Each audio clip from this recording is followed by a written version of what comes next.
Hello everybody, it's Maikito, and I'm back from a little 2-day break. There was no game, so there was no videos to post, so it's not like I didn't want to. There's a couple games. Tomorrow, Friday, there's only 3 games, but because I guess there was a little break, they released a lot of props for all the games, and I did find some that I did like, so I'll just get straight into those. My first pick is Pablo Fornals to go higher than 1.5 shots assisted playing at home for Betis, going up against Leganés. He's gone over in all games in the league so far this season. He had 2 at home in 59 minutes against Girona. He had 3 away in 76 minutes against Alaves. And he had 2 away to Real Madrid. And that was a tough defense in general. He's their main attacking midfielder and playmaker now. Before he used to play on the wing, but now he's ever since last game he is now the main attacking midfielder in the center and playmaker, because first of all their main one, which is usually Isco, is injured. He's gonna be gone for a while, and then their other one was Fekir, and Fekir has moved on to a different team, so he is now gone. So he is their main attacking midfielder and playmaking option. He's also their corner kick taker and set piece taker. So when they take those free kicks and they take those corners as well, he's gonna be the one taking those, passing it to his teammates, and that's where he gets a lot of his shots assisted from as well. Leganes are a low possession team that allow a lot of corner kicks to the opposing team, so he's going to have plenty of opportunities to get those. He's already gone over in all 3 games, so I think this is a good matchup for him. If you look at the games that they've played so far this season, Leganes, to opposing teams, they gave Osasuna, who played at home, 61% of the ball, gave them 6 corners. They gave Palmas, who played away from home, 60% of the ball and has 7 corners. Valladolid at home, 59% of the ball, and they had 4 corners. And then they gave Mallorca away from home 46% of the ball, but they did take the lead early, so they didn't have a lot of possession, and they still managed to get 3 corners so far. But these haven't had the greatest start to the season. They've had 2 draws and 1 loss, so I think it's a good matchup for them to try to exploit this Leganes side, who is promoted to this division. They haven't been in the first division in a couple years, and he's great at sending through balls. Again, he's their set piece taker. So I think it's a good prop to take Pablo Fornals to go higher than 1.5 shots assisted.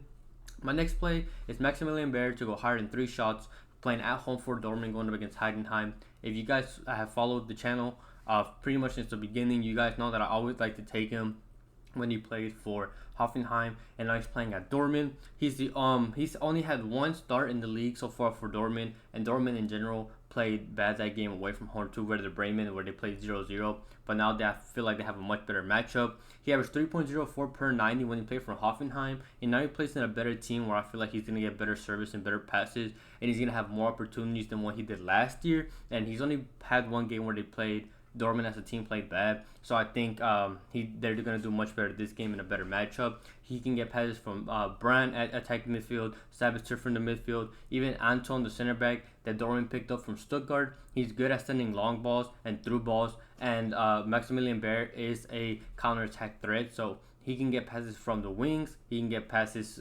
from the attacking midfield, he can even get passes from his defenders, which is what we like to see. He's going to get passes from everywhere, and a lot of service, which is what we want to see. Even Pascal Gross from Brighton, who moved to Dortmund, he's going to be pivotal. Great experience for them. He's a great pickup as well that will also provide passes to him. Again, it's a good matchup against Heidenheim, who had 2 easy games. They won both games and they are yet to concede, but they played St. Pauli and they played Augsburg, so they haven't had any actual good matchups, and now it's really going to test their defense now against Dortmund. And St. Pauli has 61% of the ball against Heidenheim and took 11 shots, and then 64% of the ball was given to Augsburg, and they gave away 15 shots. And now playing against a better team who's going to have around the same, if not more, possession of the ball. So I expect them to take around those amount of shots at least. And if you look at the games that they played twice last season, Dortmund took 19 shots at home against them, which is where they're playing now, and took 14 away from home. So if they take those 19-20 shots, Maximilian Beier is going to get a good portion of those. He averaged 3 last season, and now he's playing with a better team. So I like Maximilian Beier to go higher than 3 shots. My next prop is Benedict Gimber to go higher than 4 clearances, playing away from home for Heidenheim on the other side against Dortmund. He's had 4+ in both games so far this season. He went over away from home against St. Pauli with 7, and then he had 4 at home against Augsburg. And now, like I mentioned earlier, they have a much tougher offense that they have to face. So he's already went over against weaker offenses. Now he's playing against an even better offense. So I like this prop in general. When he played him once last season because he was a mid pickup when he joined Heidenheim. And in that game, he played at home and he still went over and had 5 against Dortmund. And in the game where he didn't play, when they played away from home, the 2 center backs for Heidenheim had 11 clearances, We need him to get at least 4 of those. I expect around the same, if not more, clearances for those 2 center backs if they want to try to keep their clean sheet, because they haven't conceded so far this season. And Dortmund play with width. They like playing off the wings, and because they have Beier, if anything, they'll try to cross it into him, play off the wings, or just not even cross, just try to pass it into him. So the way for Heidenheim to prevent that is obviously to beat him in the air and clear it out, or to just kick it out, which is also a clearance. So he's going to be there to try to get those stops as well. And like I mentioned, they drew Heidenheim and Dortmund drew in both of their games, so Dortmund has actually struggled against this team both times last season, and we'll see if that happens again. If that happens, that's actually better for us, because that means Dortmund's going to keep attacking, and he's going to get those clearances. So even if Dortmund take the lead, they'll have players off the bench who will be hungry to try to win a starting spot for the team, like Gurasi, Marlin. So even if they take the lead, I still expect them to attack this Heidenheim side, and he's going to have to be there to try to defend as best as he can. He's 6'1", and he wins 65% of his aerial duels, so I like this prop for Gimber to go higher than 4 clearances. The last prop that I like is Zhegrova to go higher than 2.5 shots, playing away from home for Lille, going up against Saint Etienne. He's gone over in 1 out of 3 starts with Lille so far. He had 6 at home against Prague. He had 2 away against Prague, but that was because they were already up in the scoreboard, and they had no reason as much to attack. They were defending a lot. And then he went under in his most recent game at home against PSG. But PSG is a tough defense, so I just don't think you can blame him too much on that. When you look at last season, he averaged 3.21 shots per 90 in general, so he's one that likes to shoot. He shot 43 from outside the box and 39 from inside the box. So he shoots a little more of his shots from outside, and that's because he plays on the right, and he's a left-footed player. So he cuts in and loves to take those long shots. So I think this is a good spot for him to exploit. He's a great dribbler, and it's hard to take the ball away from him. And now going up against a horrible Saint Etienne defense, who conceded 7 goals in the first 3 games so far. They've yet to score themselves. They're just a bad defensive team so far. They gave Monaco 17 shots. They gave Le Havre, who's a bad offensive team, 14 shots. And they gave Brest in the last game 22 shots. So I think it's a good matchup. And Saint Etienne, when they attack, they look to attack off the left, which is Lille's right. So that's where he plays, which means whenever Saint Etienne attack and they lose the ball, he's going to be there to exploit that space because their players would have pushed up. So it's also a good matchup as well, because the other team plays off his side. So it's going to be good for him to exploit that space up top. And at 2.5, I think it's a good prop to take Zhegrova to go higher than 2.5 shots. I want to give a quick shout out to my partner, Underdog Fantasy. You can use code Maikito in the description. They'll match your first deposit up to $100, and they're giving a lot of free boost tokens. They're giving a lot of free plays because of the NFL season. So if you want to check that out, link is in the description. I also have the YouTube membership for those that are interested. If for those that want to get the play out early before anybody else, and it's a great way to support the channel as well if you're interested in doing that. I also have the free Discord for those that don't know. Yes, it's completely free. It's just for those that this is where we talk about different lines.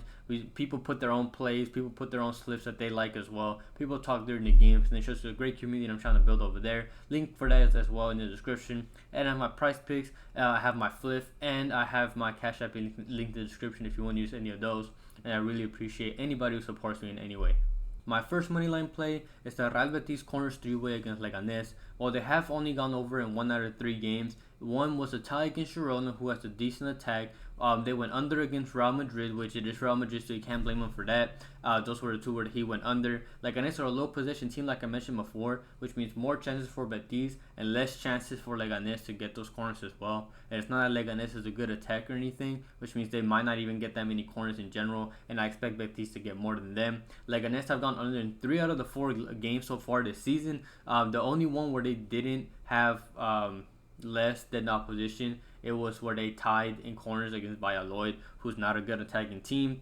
And like I mentioned before, Betis are yet to win a game, so they're going to be hungry to try to beat them, a good matchup, and they're going to want to control the game, so which means they're going to be attacking more, control the ball more, take those shots, which means gets more corner for them. Last season, Real Betis averaged 5.7 corners a game, so even if they get those 5, I can expect them to even get up to 8. I don't expect Leganés to get more than like 3 or 4, and as long as Betis average their 5 like last season with a good matchup, I like for Betis to go higher. So I like the Betis corners 3-way against Leganés.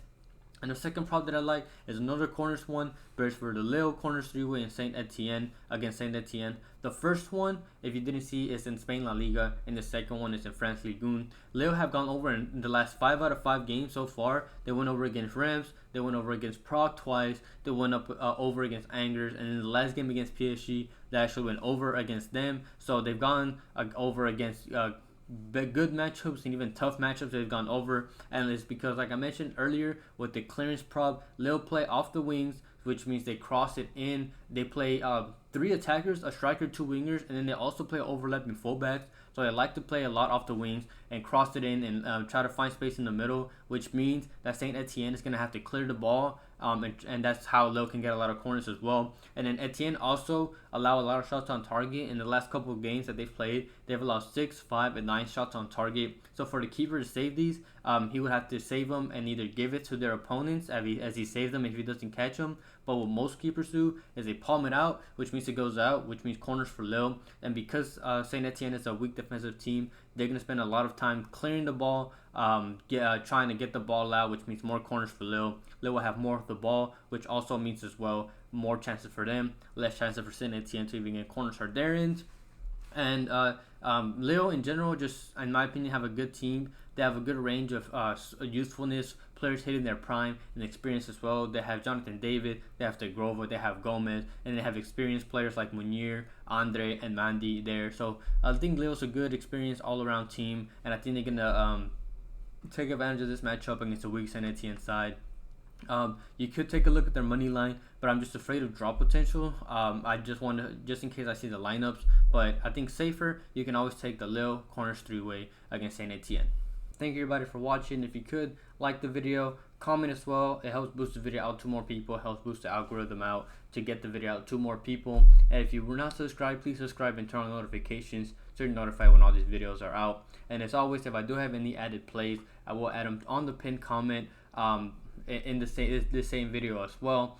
Usually I try to do it around an hour to 30 minutes before kickoff time. I will be at work tomorrow, so I might not have any more, but in the scenario that I do, that's where they'll be. But other than that, I really appreciate everybody for watching the video all the way through. I hope everybody has a good night, a good day, and we can cash out tomorrow.